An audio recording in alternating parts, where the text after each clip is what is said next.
La parole est à Monsieur Jean-Claude Fruteau, du groupe SRC, pour 5 minutes.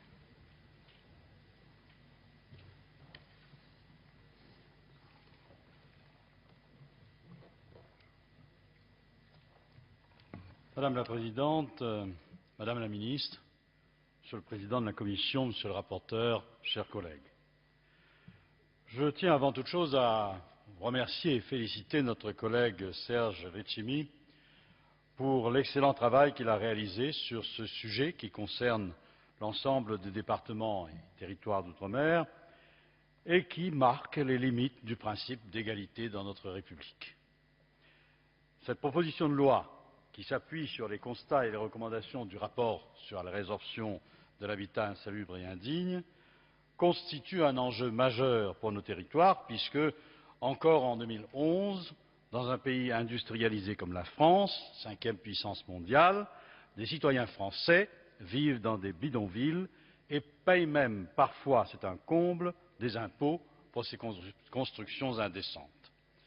En effet, en dépit des moyens financiers mis en œuvre depuis plus de 30 ans et des dispositifs juridiques en vigueur, force est de constater que, loin de régresser, l'habitat indigne dans les départements d'outre-mer a au mieux stagné, au pire progressé.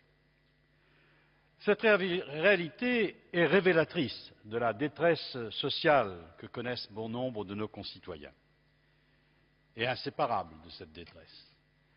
Et je ne suis guère confiant dans l'avenir, compte tenu de la situation de décrochage économique et social que vivent nos départements.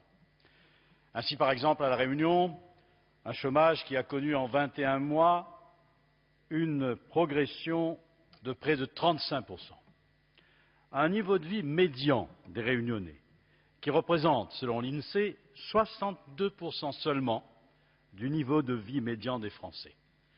Et quand on prend pour assiette de la comparaison la moitié la plus modeste de la population, ce pourcentage tombe à 44%. Par ailleurs, on ne peut guère compter sur les effets de la LODEOM ou sur une éventuelle application des mesures annoncées par le Comité interministériel de l'outre-mer pour espérer réduire ces scandaleuses inégalités. Dans un tel contexte, on comprend mieux d'ailleurs l'émotion soulevée par les propos du Président de la République dans ses vœux à l'outre-mer, nous exhortant à sortir de l'assistance. Pour ma part, je le dis fermement, là où le Président de la République voit de l'assistance, je vois la nécessaire remise à niveau pour combler les retards accumulés. Car sans ce rattrapage, comment pourrions-nous espérer surmonter la crise structurelle du logement dans nos territoires? Cette remise à niveau exige des moyens nouveaux, exceptionnels et originaux. Car si la situation a pu perdurer, ce n'est pas seulement par manque de moyens financiers, c'est aussi à cause de l'absence d'outils juridiques aptes à permettre le traitement de ce problème. En effet, les moyens juridiques existants ne sont pas suffisants ou ne sont pas adaptés à la situation de nos régions.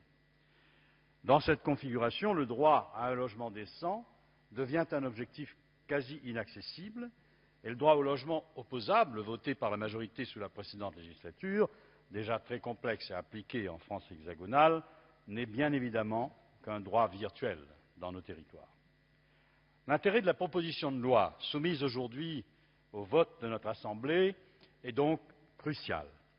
Les moyens qu'elle souhaite voir mis en œuvre dans des conditions bien déterminées sont multiples et ils ont été largement évoqués par ceux qui se sont exprimés avant moi à cette tribune.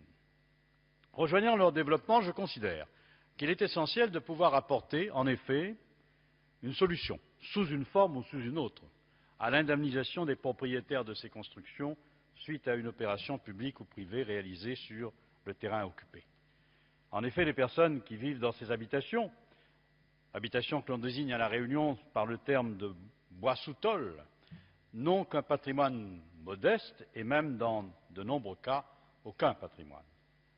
Dès lors, cette construction de briques et de broc constitue l'unique bien matériel qu'ils possèdent et représente toujours l'effort de toute une vie. Cette proposition de loi nous donne l'occasion de commencer à changer les choses. C'est à nous, parlementaires, qu'il appartient de prendre nos responsabilités face aux défis majeurs que nous avons à relever. Les constats sont partagés sur tous les bancs de notre Assemblée, sans considération partisane. Il reste à espérer que ce sentiment unanime se traduira dans les votes et que ces propositions, qui semblent recueillir l'assentiment du gouvernement, feront rapidement l'objet de textes d'application. Madame la ministre, en juillet dernier, votre collègue Benoît Apparu, en visite en Guyane, se disait scandalisé par les conditions de vie dans des poches d'habitat insalubres à Cayenne. Je le cite, « Ces gens vivent dans des conditions indécentes dans une république comme la nôtre ». Formulons le vœu que la représentation nationale et le gouvernement ne laissent pas passer cette occasion de contribuer à mettre fin à ce scandale. Je vous remercie. Merci, cher collègue.